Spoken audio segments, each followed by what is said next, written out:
Campos. Pode contar. A Folha FM apresenta toda terça, às 18 horas, o programa Interação. Negócios, startups, novas empresas, economia, tecnologia, comunicação, novas mídias, reestruturação e valorização do centro histórico, geração de empregos, cursos profissionalizantes, com a participação de jornalistas, empresários e formadores de opinião, com o objetivo de alcançar o desenvolvimento da nossa cidade e toda a região norte e noroeste fluminense.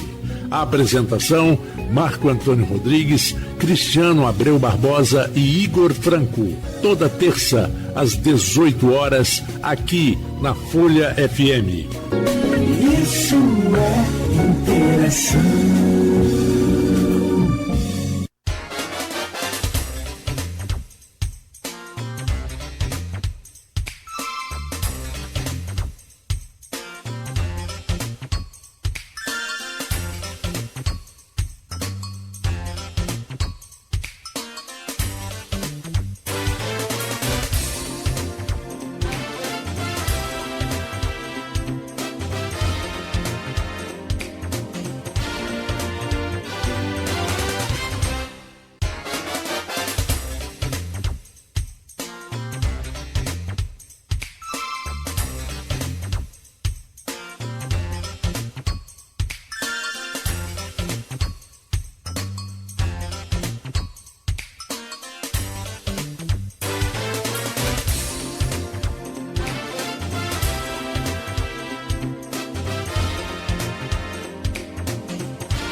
8 horas 37 minutos em Campos, de volta com Folha no Ar, ao vivo aqui pela Folha FM 98,3, ao vivo também no Face, YouTube e Instagram.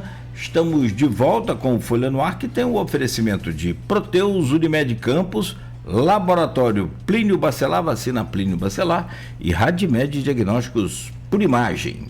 Previsão do tempo atualizada aqui para Campos, 34 graus de máxima para hoje. Você que estava achando ruim aí até ontem, então se prepare porque hoje a máxima chega a 34, mínima de 23, agora faz 28 graus no centro de Campos.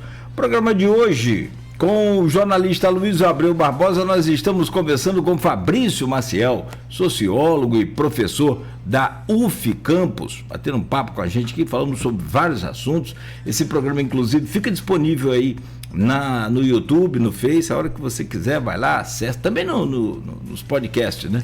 Mas para você conferir as imagens, vai desses aplicativos aí. Meu caro Aloísio, volto com você para abrir esse bloco aí para falar de números à corrida presidencial. Com você, Aloísio. É um poema de Castro Alves, eu gosto muito, o Livro e América, né? Ó bendito que se semeia livros a mancheia, e manda o povo pensar. O livro que ainda não, é germe que faz a palma, é chuva que faz o mar. Então, são números a mancheia, aí na paráfrase do grande poeta romântico brasileiro, grande baiano, abolicionista, Castro Alves. Foi o meu primeiro poeta de coração. Acho que por conta dele eu virei poeta. Enfim, mas a poesia para os números. Eu faço aqui, eu gosto de fazer sempre esse meia-culpa aqui. Acho que você tem que ter, inclusive enquanto opinador público, você tem que ter a necessidade de fazer isso. Cláudio Nogueira se lembra aqui, quando o Jair Bolsonaro escolheu o Flávio Bolsonaro candidato, eu falei, entregou a eleição para o Lula. Eu afirmei isso. Agora, eu sou o tipo da pessoa, até como analista, o fato subordina a minha opinião, não o contrário. A minha opinião subordina o fato. E o fato é que de dezembro agora estamos no início de abril, né? Menos de 6 meses para o primeiro turno, no 4 de outubro, o fato é que Flávio cresceu em todas as pesquisas, todas, na casa de 2 dígitos de tensão. E Lula, de pesquisa de mês a mês, cada pesquisa com uma metodologia, cada pesquisa, né, de mês a mês na série, Lula oscilou para baixo de dezembro a janeiro, de janeiro a fevereiro, de fevereiro a março, e agora de março a abril. De mês a mês é oscilação, é movimento dentro da margem de erro. Quando você vai ver na linha histórica de dezembro, você vê que é um movimento concreto, de perda mesmo de intenção de voto. As 7 pesquisas de março, várias delas apontaram Lula liderando ainda no primeiro turno, no cenário hoje mais provável, que é primeiro turno, Lula, Flávio, Caiado, Zema, Aldo Rebelo e Renan Santos. Ou na ordem, Renan Santos, Aldo Rebelo. A ordem fala de intenção de voto, né? Esse é o cenário hoje mais provável. Embora, como o Nogueira falou, o Zema pode ser vice de Flávio. Tá? Se fala, se cogita. Mas, os juízos de hoje. Nessa simulação de primeiro turno, Lula lidera em todas. Mas Flávio chegou em empate técnico em várias delas, na margem de erro, com Lula já no primeiro turno. E no segundo turno, vários institutos, nas pesquisas de março, desses 7, deram empate. Todos eles deram empate no segundo turno. Todos. Mas alguns empate exato, numérico, e 2 deles trouxeram Flávio numericamente à frente, a saber, Atlas Intel e Paraná. Pesquisas de março. E hoje temos a pesquisa Ideia de abril, onde Flávio confirma essa tendência de crescimento. Os números eu vou dar daqui a pouco. Como é que você vê isso enquanto fenômeno, enquanto tendência no quadro presente, Fabrício? Olha, a pergunta que não quer calar, né? Acho que é um cenário, você está correto aí, né? Nos dados, na leitura toda, né? E é um cenário que causa, no mínimo, preocupação para o PT, né? Para a esquerda e para o Lula, né? Você tem uma tendência, e aí vamos lá, né? Vamos pegar friamente, né? Quer dizer, o que acontece? Né? Fica claro aí a força do Bolsonaro em si, né, da capacidade de transferência de votos, né, então até ali atrás você não tinha esse nome e de repente surge um estranho, né, surge Flávio Bolsonaro, ou seja, a gente está falando do Flávio das rachadinhas, né, a gente está falando do Flávio da mansão que ele comprou em Brasília, totalmente incompatível com o salário dele na época, né, a gente está falando do Flávio supostamente envolvido em milícias, né? E a gente está falando de um nome que seria inexpressivo, né? Se não fosse o fato de ser filho de Jair Bolsonaro, né? Então, a situação política muito grave, sabe, Aloysio? Sendo bem sincero, que me preocupa muito, né? A gente tem aí um risco real, né, de que um cara de 44 anos, sem nenhuma, ou com pouquíssima experiência, né, com uma trajetória política pequena, né, e com uma condição aí, moral, né, no mínimo questionável, né, ou seja, a gente tem um nome pequeno politicamente, né, em termos de trajetória, em termos de grandeza, né, um nome que é só o filho de Jair Bolsonaro, né. Flávio Bolsonaro é um preposto, né? Eu, inclusive, ouvi de boca de pessoas da direita, né, que não gostam do Flávio, que o consideram inexpressivo. Então, o Brasil corre um sério risco, né? Acho que a população precisa ter muita clareza disso, né? Precisa considerar os fatos.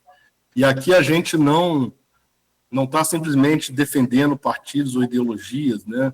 Eu acho, por exemplo, que um nome como Ronaldo Caiado, né, o nome da direita, desses nomes aí, seria um nome muito mais digno, né, pela trajetória do cara, né, pela grandeza política, né, ainda que não seja do meu espectro político, mas eu sou capaz de admitir isso, né. Agora, Flávio Bolsonaro é ninguém, né, é um preposto do pai. E aí o que a gente vê é a capacidade, né, é o que a gente já sabe, né, Bolsonaro e Lula são, como muito bem definiu, né, o Ciro Nogueira, numa entrevista, né, ainda recente, são os dois homens que, enquanto eles estiverem vivos, eles definem o futuro do Brasil, né? Não definem sozinho, obviamente, mas definem. Então, a gente vê a força do Bolsonaro de transferência de votos, né? A eleição de Flávio seria a famosa eleição de um poste, né? É uma metáfora que a gente usava muito aqui em Campos, quando o garotinho ali atrás utilizava sua força para eleger figuras, né? Então eleger um poste, né? Acho que o Brasil precisa ter muita clareza disso. Mesmo as pessoas que se identificam como de direita, né, são conservadores, eu tenho todo respeito por todo mundo, né? Eu tento conversar com todo mundo. Ontem, inclusive, eu dei uma aula na UF sobre o grande clássico do Max Weber, Política como Vocação, né? Ontem à noite. E exerci o meu ofício, como eu faço, com muita felicidade, com muito carinho. Estou com o meu caderninho, inclusive, aqui, o meu clássico fichamento de Max Weber, né? Então, a gente aprende que na política a gente tem que ter duas coisas, né? A gente tem que ter a ética da convicção e a ética da responsabilidade, né? Princípio clássico de Max Weber. Então, trazendo aqui uma pequena contribuição acadêmica, eu acho que a população precisa ter clareza que Flávio é um poste, né? Flávio não é Jair Bolsonaro, né? Ele agora mencionou algo que é bastante complexo, né? O fato dos Estados Unidos deverem intervir no Brasil, intervir no estado do Rio, com força e não sei o quê, e ao mesmo tempo tenta se vender a imagem do Flávio moderado, que não é, né? Ele é um político de posturas de extrema-direita radicais, né? Tentando agora se mostrar como alguém com algum carisma, mas a gente não pode esquecer do óbvio e da verdade. Flávio Bolsonaro é um poste, né, de Jair Bolsonaro. E aí a grande preocupação na eleição de uma figura dessa natureza é se ele tem perfil para ser presidente da República, né? Se ele tem condições de tocar um país tão complexo como o Brasil, né? Se ele tem condições de manter a estabilidade, né? As pessoas precisam entender que governar um país é uma coisa muito séria. Você precisa montar ministérios, você precisa saber dialogar com várias forças sociais e políticas em contradição ao mesmo tempo, né? O pai dele conseguiu fazer isso num cenário muito específico, conseguiu, né, com alguma dificuldade, e é uma situação fora da curva, como a gente sabe. Agora, por outro lado, a gente sabe que o Lula é um político experiente, um político, não só o Lula, mas o PT, né? Até pela sua trajetória de vitória de eleições e de capacidade de coadunar forças políticas, né? A gente sabe que o PT ele é capaz de manter estabilidade no Brasil, né? Então, do outro lado aí, a gente tem o Lula mantendo a chapa com Geraldo Alckmin, que é um político conservador, mas um político que também oferece bastante estabilidade para o Brasil. Não por acaso, trazer o Alckmin para dentro da chapa ali atrás foi uma manobra muito inteligente do PT, feita ali em grande parte pelo Fernando Haddad, né? Então você tem, de um lado, um cenário, a opção de se manter uma estabilidade política, e de outro lado você tem um grande mistério, né? Você tem um risco que é você eleger um cara de 44 anos que é só o filho de Jair Bolsonaro, que não tem nenhuma trajetória política grande, brilhante, própria, além de ter aí questões, né, jurídicas que podem complicá-lo. Então, estou fazendo uma leitura, tentando fazer uma leitura geral para que a população tenha muita clareza do que é o risco de Flávio Bolsonaro se tornar presidente da República. Agora, me permita só esticar um pouquinho, porque para responder de maneira, digamos, um pouquinho mais técnica, né, em alguns aspectos, tem muita água para passar debaixo da ponte, né? Eu acho que tempo é dinheiro, né, o velho ditado, e na política tempo é trabalho, né? Os caras que montam, que tocam a política, eles vão olhar para o relógio, né? Hoje é 8:04, então tem muita água para rolar debaixo da ponte, e essa curva, né, que o Aloysio traz muito bem, ela pode mudar até ali na frente, ela pode estabilizar, Flávio pode bater no teto, como o Aloysio vem destacando, né? E o Lula pode reagir também, ainda antes da eleição, entende? Tem muita água para passar debaixo dessa ponte. Agora mesmo eu estava vendo, né, ontem, que o governo vai fazer agora, né, nesse exato momento, um programa aí de resgatar a população do endividamento, né? Então, quer dizer, o PT não é bobo, né? A gente não pode esquecer da experiência desses caras. Você vai tocar aí, talvez no ponto que mais mantém o Lula sólido, né, Luiz? Que é o quê? Que é atacar o problema socioeconômico da população mais pobre, né? A gente sabe que o Lula 3 tem vários problemas, né? Eu sou muito crítico do Lula, né? Eu não idealizo o Lula. Eu acho que o identitarismo que tomou o governo, ele tem causado estragos absurdos, né? Então eu tento ser um cara sério com o meu próprio campo, né? Achei, por exemplo, esse desfile da escola de samba aí, homenageando o Lula, eu achei um absurdo profundo, né? Eu não fui a favor disso, mas a gente precisa fazer uma análise fria. Eu acho que o Lula tem muito tempo para reagir ainda, né? E ele vai trabalhar daqui para frente nisso. Então, essa questão do endividamento é uma coisa, né? Ali atrás teve a questão do imposto de renda também, que para alguns analistas não teria surtido muito efeito, mas eu acho que o PT vai trabalhar aí para mostrar, né, de dentro da máquina, que é um detalhe importante que a gente não pode esquecer também, né? Como o Claudinho lembrava aqui em off agora há pouco, só o Bolsonaro que perdeu estando na máquina, né? No Senado da República recente.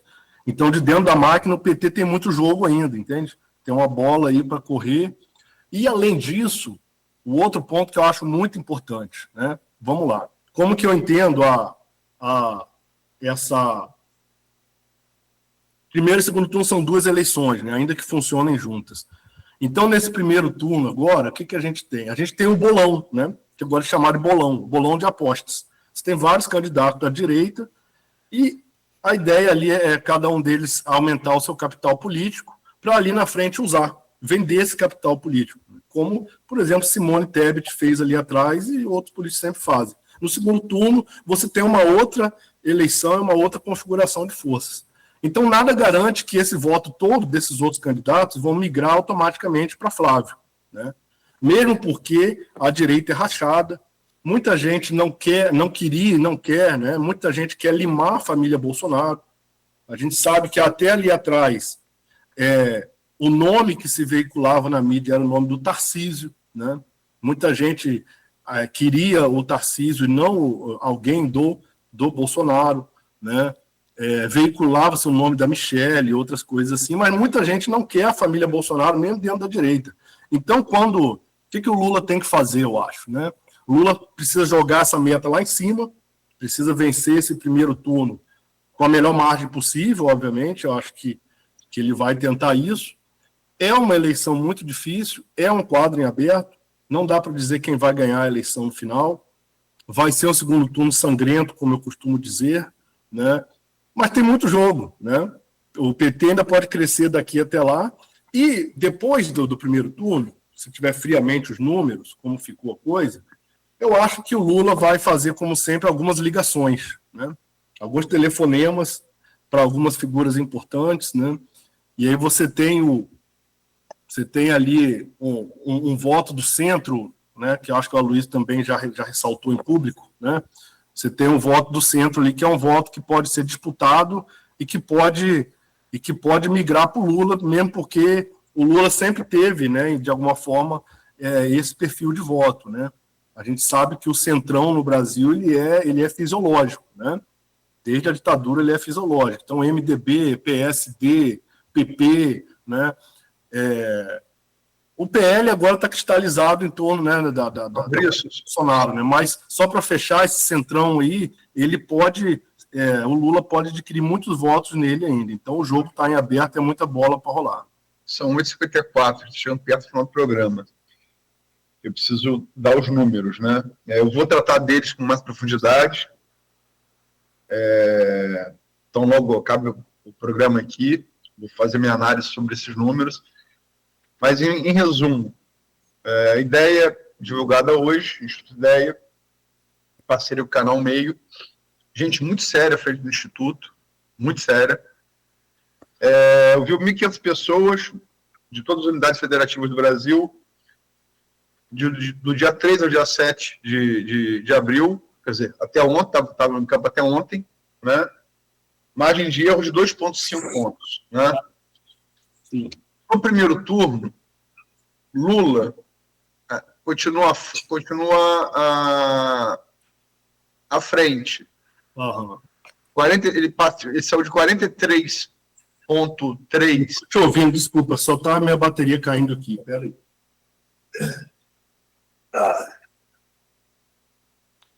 O professor foi colocar a carga do... Como é que é? O carregador no... Desculpa, gente. Estou de volta. Pronto. Vai lá. Vamos lá. Primeiro turno. Eu vou dar números básicos. Primeiro turno. Lula sai de março a abril de 40,3 a 40,4. Um cenário mais provável, né? Lula, Flávio, Caiado, Zema, Renan Santos e Aldo Rebelo.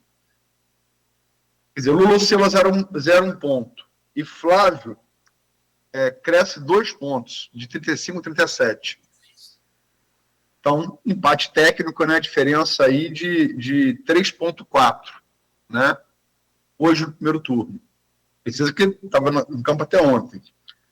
No segundo turno, no entanto, Flávio saiu de março a abril, esse início de abril, de 45,3 a 45,8. Crescimento crescimento de meio ponto. No entanto, Lula saiu de 47,4 na simulação do segundo turno com Flávio para 45,5 em abril, queda de 1,9. É empate técnico na margem de erro, mas é o terceiro instituto em sequência. Atlas Intel, Paraná, no final de março, agora 1º de abril, ideia que dá Flávio numericamente à frente no segundo turno.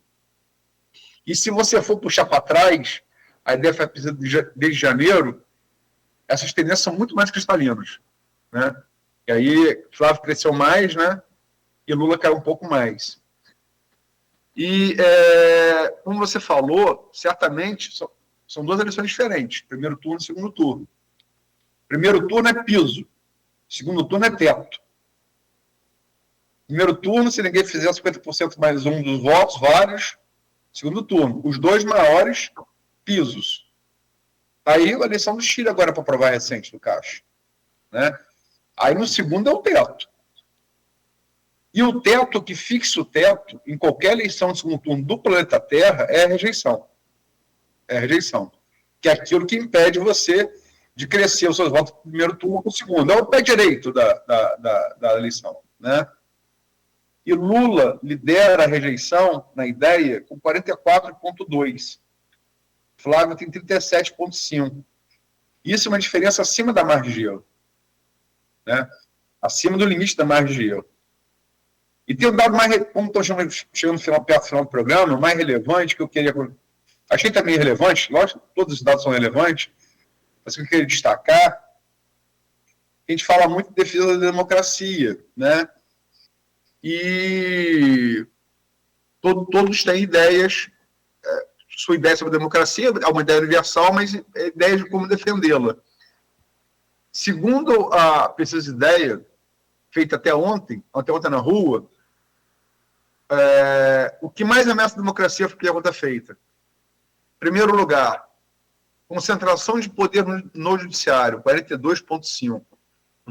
Claro, sintoma da péssima fase, a pior fase em 135 anos de história do Supremo Tribunal Federal, a partir do caso Master, o envolvimento de Dias Toffoli, de Alexandre de Moraes e de Nunes Marques, cada vez mais evidenciado pela Polícia Federal. Enfim, esses são os números. Como é que você os interpreta? Veja bem, a situação é preocupante, né? Como eu disse, eu concordo com você em vários pontos, né? A situação do caso Master, a gente não pode esquecer que tem muita gente de direito envolvida, né? Muita gente. Então, vamos botar na mesa, né, a verdade, né? Tem muita gente envolvida, quer dizer, a coisa que é estrutural do sistema político, econômico, etc. e tal, né? E o dado da rejeição a gente tem alguns minutinhos aqui ainda, só para eu... Sim, vamos lá. O dado da rejeição do Lula realmente é um dado preocupante, né? Você tem aí, de fato, uma tendência cristalizada, como você está trazendo, né? Você tem feito análises a tempo muito precisas, que eu estou acompanhando, né? Acompanhando on e em off, né, com você, né? Mas eu volto a dizer, tem um jogo em aberto. Primeiro que mesmo, quer dizer, a rejeição do Lula é porque ele é mais conhecido, né? Então, quer dizer, a rejeição dele realmente preocupa. Agora, eu me lembro de uma entrevista onde o Guilherme Boulos, ele ressaltava, né, quando alguém mencionou esse dado, posso buscar depois isso, que o Lula já ganhou a eleição com rejeição alta, né? Então, a gente precisa conferir esse dado com calma, né, me veio à mente agora aqui. E volto a dizer, mesmo com essa tendência cristalizada, o futuro ninguém sabe, né? O jogo é jogado e a gente está em abril. Então, o PT talvez tenha demorado um pouco, isso é uma análise que tem sido feita, né, por algumas pessoas, demorado um pouco em determinadas reações, de bater com mais força no Flávio na direita, né, mesmo porque não se sabia quem ia ser, né. Então, está tudo acontecendo agora, a gente está num momento aqui, esse mês de março, como você trouxe muito bem, foi um mês muito impactante para esses dados, né, e hoje é dia 8 de abril. Então, acho que tem muito jogo a ser jogado. E volto a dizer, mesmo com a rejeição do Lula, a gente não pode dizer que ele vai perder a eleição por causa disso, ainda que o dado do teto que você traz seria um dado preocupante demais. Mas a margem de jogo do PT aí, na minha opinião, é que daqui para frente o Lula pode crescer, né, de dentro da máquina, com algumas medidas aí que agradem a população, ele pode crescer, né, pode jogar, pode ganhar o primeiro turno com uma diferença boa, né, e no segundo turno, que eu já ressaltei, né? Ver qual vai ser como vai ser entre aspas, a venda de votos, né? Quem vai conseguir prometer o que para quem? A gente tem ali votos de 4 candidatos, pelo menos, que vão ter que migrar para algum lugar. Será que dá para dizer que todos eles são garantidos para Flávio Bolsonaro, né?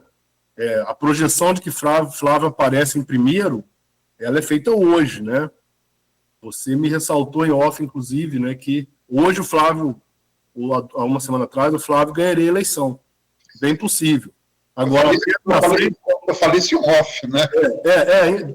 Também, enfim, a gente menciona conversas também, né, que a gente faz projeções. Talvez ganharia... Acho que seria o mais provável hoje, sim. Ganharia a eleição, talvez. Mas tem jogo ainda, meu amigo. Até ali na frente são 2 eleições, né? O que... É preocupante, sem dúvida, né? Eu estaria sem dormir se fosse o coordenador de uma pesquisa dessa. O adendo, tem jogo ainda.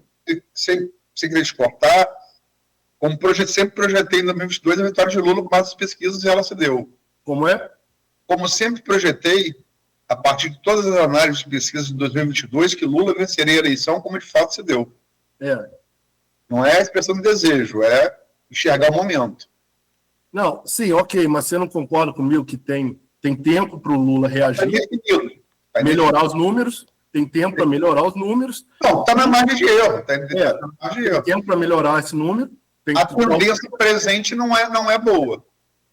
E aí a crítica que eu faço eu acho que a gente tem um Lula 3 estabilizado, né, assim, um Lula mais velho, um Lula que já não tem aquela pegada, né, de antigamente, um governo que, para muita gente tem dito isso, né, um governo que não tem uma marca, né, não tem uma marca própria, um Lula 3, né, um governo que foi escravizado pelo identitarismo e talvez não pudesse ser diferente, né, porque envolve decisões do próprio PT, né, então você fazer um desfile, né, e bater na coisa da família e tal, isso foi um desrespeito desnecessário, etc. e tal, mas fazendo análise fria, né, o número do Lula pode ser melhorado e esses votos ali do Zema, né, do Caiado e tal, são votos que ainda podem ser recuperados pelo PT, porque o PT sempre se elegeu com esse pessoal, cara, a gente não pode esquecer isso, né, o PT sempre se elegeu com frações conservadoras da população,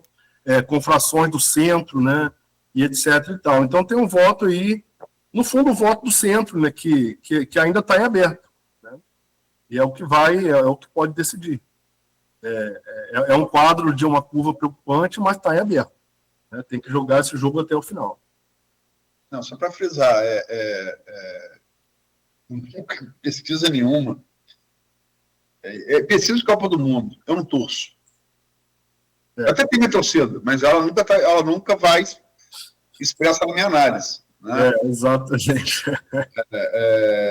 Sou humano, mas o que eu falo é o seguinte, e é inequívoco, isso, ainda que a pessoa ignore o signo do alfabeto romano, e eu ignore o signo do número, se ela olhar para a curva de tendência, ela pode ser analfabeta, ela vai ver, ela vai perceber que um está caindo e um está crescendo. Aonde vai dar isso, temos 6 meses para descobrir. Mas essa é a tendência presente de dezembro até a primeira pesquisa de abril. Né? Só isso que eu digo. Agora, o quadro certamente tem definido. Está caiado, cresceu um pouco. E a noção está crescendo também. Mas pode, né? Você concorda comigo, né? Pode mudar, a curva pode mudar. Pode, é possível. Não é a tendência presente, mas é possível. O futuro é aberto. Mesmo porque aí tem dados, vamos lá, né? O Flávio tem o famoso teto de vidro, né? Que é uma coisa que vários analistas sérios têm ressaltado. A gente pode ter alguma surpresa aí, talvez seja um pouco provável, mas não é impossível, até de Flávio ser tirado da eleição, né? Tem questões jurídicas aí que podem ser usadas contra ele, né? Tem um fato... O processo da rachadinha foi arquivado. O processo da rachadinha foi arquivado. Tem a questão da mansão dele, né? Tem outras coisas aí, né? Sim, tem um monte de Lulinha também, né? Assim, um tipo de coisa, né? Mas Lulinha não é Lula, né? Lulinha é Lulinha. Enfim. Mas é inevitável que respingue no pai, né? Enfim. Mas enfim, acho que é isso. O PT tem que trabalhar, tem que melhorar esse número e resgatar alguns votos. Cara, o Centrão é fisiológico, e isso também é uma tendência que aí sim, falando dessa maneira mais concreta, né, uma tendência que a gente pode mobilizar. O Centrão não tem ideologia, né? O Centrão é fisiológico, né?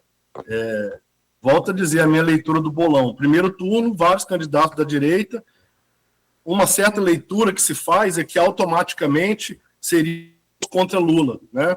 Todos da direita, aí acabou o segundo turno. Isso não é bem assim, né? Não é bem assim, porque Lula sempre se elegeu com parte desse público e com apoio de alguns desses partidos, né?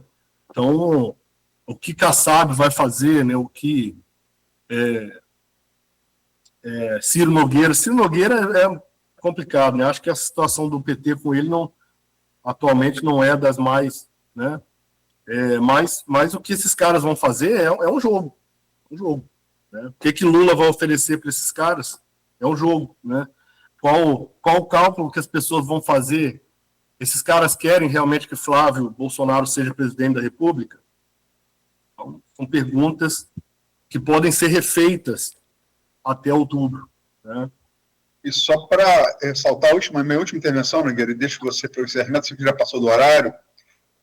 Conforme noticiei no ponto final de hoje, a mídia nacional revelou que Sidônio Palmeira, que é um marqueteiro muito competente, eu vi. Competente, e é ministro-chefe da SECOM de Lula, fez pesquisas internas qualitativas, não quantitativas. E todas elas endossam o mau humor do eleitor com Lula. Pesquisas internas feitas pelo PT. Esse é um ponto. E o segundo ponto, que é percepção, é bom saber como nos olham de fora, né? Como observam de fora o nosso processo eleitoral. A Financial Times, ontem, em matéria de ontem, uma tradicional influente jornal britânico, fez uma matéria cujo título é O Retorno dos Bolsonaros. O filho mais velho do ex-presidente brasileiro, Flávio, emergiu como um forte candidato. Ou seja, essa observação está sendo feita por olhos do exterior também, e olhos importantes, como a edição do Financial Times. Né? Você quer comentar as pesquisas do Sidônio em matéria do Financial Times?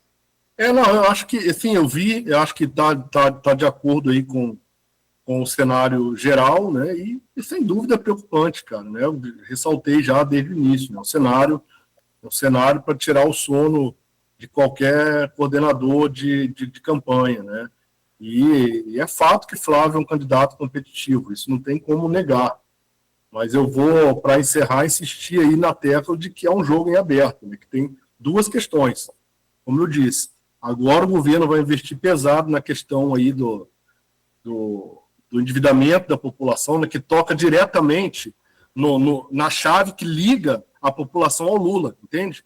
Aí não é identitarismo, não é nada, não é arminha, não é nada, é tocar no bolso da população. E isso o Lula sempre soube fazer, né?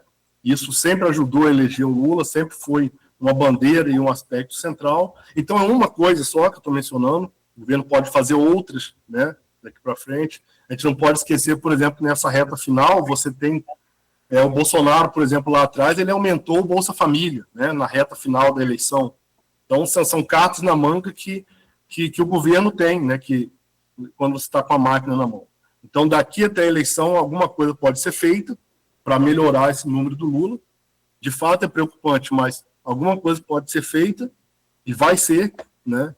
Alguns fatos, escândalos, né, coisa aí em torno dos dois lados podem talvez bagunçar um pouquinho, mexer um pouquinho nos números, e ali na frente, quando fechar o primeiro turno, o PT pode tentar usar a sua habilidade que ele tem, que ele sempre usou, de resgatar votos aí de setores mais fisiológicos do campo político. A transferência de votos desses candidatos de direita aí para Flávio não é automática, né? A projeção que Flávio ganha a eleição é a projeção de hoje, né, ainda que esteja numa curva de crescimento. Então tem um jogo em aberto e fica aí para conferirmos, né? A gente não pode fazer previsões na minha profissão, né, mas obviamente tem tendências aí claras e acho que tem esse jogo em aberto. Vamos ver se o senhor Luiz Inácio Lula da Silva vai encerrar a sua carreira com chave de ouro ou se ele vai dar um cavalo de pau na beira do abismo, né? A conferir. Boa. Você estragou meu encerramento, professor. Tô brincando. Cara, assim, na minha cabeça, as coisas vão se sucedendo, vão aparecendo e a gente vai vendo nos números que o Aloysio traz pra gente aqui. Cara, a pauta essa pauta identitária, ela tira muito voto desse centro, desse eleitor do centro, que é o eleitor que, né, pende para um lado, pende para o outro, de acordo. Mas nada mais, ela não, a pauta woke, por exemplo, não tira voto da esquerda ou do centro-esquerda, ela vai equilibrando ali, mesmo com o extremismo lá da Erika Hilton. Agora, o que tira voto do centro da esquerda, da direita, centro-esquerda, centro-direita, é a economia, é o bolso. E você falou, eu ia perguntar, Luiz, para poder lhe relembrar, mas você já falou, o Avança Brasil dobrou de valor no meio da eleição, da campanha, e dentro do Auxílio Brasil. Auxílio Brasil, desculpa. Obrigado, Luiz. Não, e dentro daquela última semana da eleição, entrou o empréstimo consignado, entrou dinheiro no bolso do trabalhador. Tem um empresário falando comigo aqui internamente, uma frase que ele usou: estamos no fundo do poço. Sabe qual é a impressão do empresário, do geral brasileiro? É esse, que o governo não está fazendo nada de bom para ele. E aí, amigo, se esse exemplo que a gente falou aqui, né, se não for feito agora, antes do período mais agudo da eleição, aquela reta final ali, o Lula corre muito risco, sim, na minha visão aqui, humilde, de ter dificuldade. Essa eleição está para Lula como a de 2022 esteve para Bolsonaro. Não tem economia, não tem guerra, não tem... E mexeu no bolso, vai definir muita coisa. É verdade. Né? Acho que é por aí. Professor, te agradecer, amigo, por hoje. Obrigado. Aliás, excelente entrevista, muito boa, como sempre. Obrigado, né? Produtiva, muito bom. Prazer, uma honra estar com vocês, uma alegria sempre muito grande poder pensar no futuro do nosso país. Começar aqui pelo nosso canavial, como diz a Luísio, né? Parafraseando lá o Capi, desculpa. A gente começa aqui pelo canavial, vai lá na Zona Sul, Zona Oeste, na Baixada, depois a gente vai vai a Brasília. Forte abraço, sucesso para você aí sempre, muito obrigado. Aloysio, obrigado por hoje também, e amanhã estaremos de volta. De hoje, de um membro da esquerda mais equilibrado, eu vou dizer assim, para amanhã há um membro da direita também muito equilibrado, que é o Gel Coutinho, industrial também do setor sucroenergético, para conversar com a gente aqui. Obrigado por hoje, Aloysio.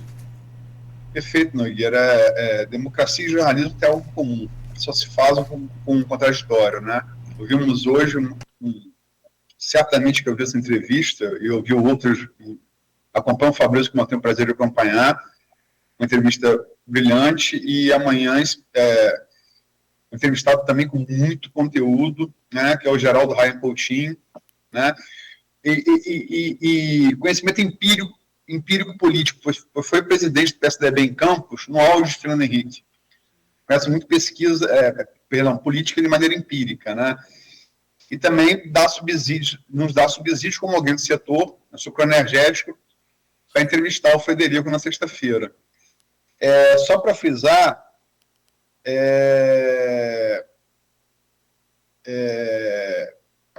pesquisa não é bola de cristal.